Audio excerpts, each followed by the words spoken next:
भ्रष्टाचार के मुद्दे पर पहले बीजेपी कांग्रेस को घेरती थी, अब समय दर समय कांग्रेस बीजेपी को घेरती नजर आ रही है। कुछ समय पहले भाजपा पार्षद विजय सहगल पर रजिस्ट्री में घोटाले और भ्रष्टाचार के आरोप लगे थे।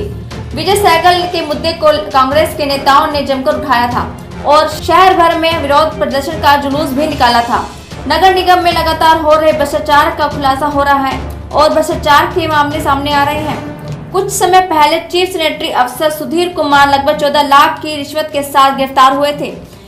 नगर निगम हो रहे भ्रष्टाचार के खिलाफ आज यूथ कांग्रेस पानीपत ने भाजपा सांसद, मेयर, विधायक के खिलाफ जमकर नारेबाजी की। देखिए, आज हम सब युवा कांग्रेस के साथी इस बिल्डिंग के आगे बैठे हैं। इस बिल्डिंग के आगे यहाँ पर टेंडर विकास कार्य के नहीं होते। यहाँ पर टेंडर केवल एक चीज के होते हैं कि कैसे पानीपत को लूटा जाए, और ये टेंडर में सब शामिल होते हैं। इस टेंडर में पानीपत के विधायक भी शामिल हैं, एमपी भी शामिल है, मेयर भी शामिल है, डिप्टी मेयर भी शामिल है। पानीपत की जनता को दिन रात लूटने पे लगे हुए हैं। जब से बीजेपी सरकार आई है, आप खुद देखिए, पानीपत में पहले स्ट्रीट लाइट घोटाला होता है जो 3 करोड़ का होता है। उसके बाद कचरा घोटाला, कितना ज्यादा कचरे में भी इन्होंने लूट खाया कचरे को। 36 करोड़ का जो बिल पास किया उसमें घोटाला था। फिर पार्कों में घोटाला। अब चौथा ये मुख्य सफाई निरीक्षक 13.70 लाख की रिश्वत के साथ अरेस्ट होता है। इतनी बड़ी रिश्वत किस किस में बंटनी थी? है क्या इसमें विधायक का हिस्सा था, क्या इसमें मेयर का हिस्सा था, या इसमें सांसद का हिस्सा था? ये बहुत ही जांच का विषय है। लेकिन पानीपत के विधायक, पानीपत के एमपी और मेयर मौन बैठे हैं, कोई भी जवाब जनता को नहीं दे रहे। पानीपत के विधायक कहते हैं मैं सुन के शॉक्ड हूं। अरे विधायक जी, आप एक ध्यान रखिए, जब इलेक्शन आएगा आपको पानीपत की जनता ऐसा शॉक्ड करेगी कि आप याद रखेंगे। देखिए, प्रूफ मैं कह रहा हूं, या तो आप सामने आए, प्रेस कॉन्फ्रेंस कीजिए, आके जनता को जवाब दीजिए कि हमें खुद कहेंगे हमको पता नहीं है। आपको ये भी यही कह दीजिए हमको पता ही नहीं था। तो आपको हमने बनाया किस लिए है सांसद, यहाँ पे विधायक है? जब आपसे भ्रष्टाचार नहीं रुक रहा, आप बड़े नाम, ऐसे बड़े नाम कुछ नहीं होते, जनता सबसे बड़ी होती है। और जिसने इनको बनाया है, आप इस बात का जवाब दे दीजिए, पानीपत क्यों लूट रहा है इतने सालों से? आप खुद कहते थे, सांसद कहते थे कि हम ईमानदार सरकार है। आपके सामने कौन सी ईमानदार सरकार है? ये अफसर यहाँ पे घपले करते हैं, उनका बदली रोकी जाती है, उनका एक्सटेंशन पे यहाँ पे भेजा जाता है। इसका मतलब क्या है? साफ ये बात से सिद्ध करता है कि इसमें सब संलिप्त है।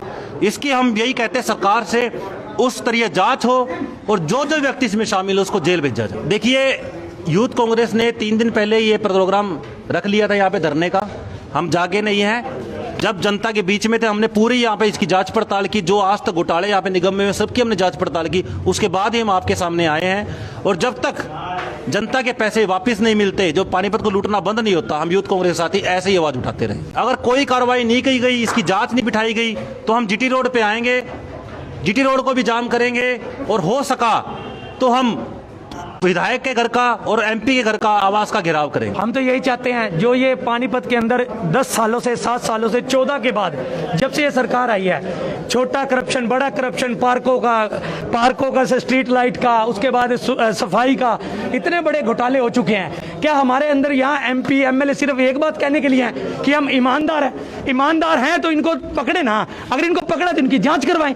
अगर ये जांच, इनको जब 2020 तक इनकी ड्यूटी आगे बढ़ाई गई है, इनको यहीं लगाया गया है, तो उसका रीजन क्या है? इसको क्यों लगाया गया? उसको लगाने के बाद अगर हम एक चीज और बताना चाहते हैं, 13 लाख रुपए, और वो भी इस 2 सालों में गरीबों के घर रोटी नहीं है।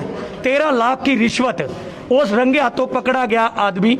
उसके लिए एमपी साहब वैसे तो प्रचार करते हैं, दवाई, ऑक्सीजन, बेड, सब कुछ है। क्या इनके लिए एक भी बात नहीं कही गई?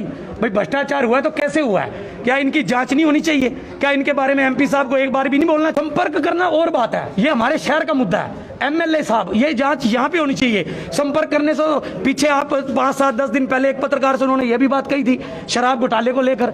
उन्होंने कहा था आप मेरे को सबूत दो, शाम तक कार्रवाई करूंगा। क्या उसके बीच सुबह सबूत देते हैं, शाम को कार्रवाई? क्या वो उस टाइम संपर्क में मुख्यमंत्री के नहीं होंगे? जब हम सबूत भी दे रहे हैं, रंगे तो आदमी पकड़ा जा रहा है, सारी चीज हो रही है, वो आदमी इन्होंने पकड़ लिया, उनकी जांच क्यों नहीं करवाते कि उनके पीछे किस किस का हाथ है? 13 लाख रुपए कहां कहां किस किस के घर जाने थे?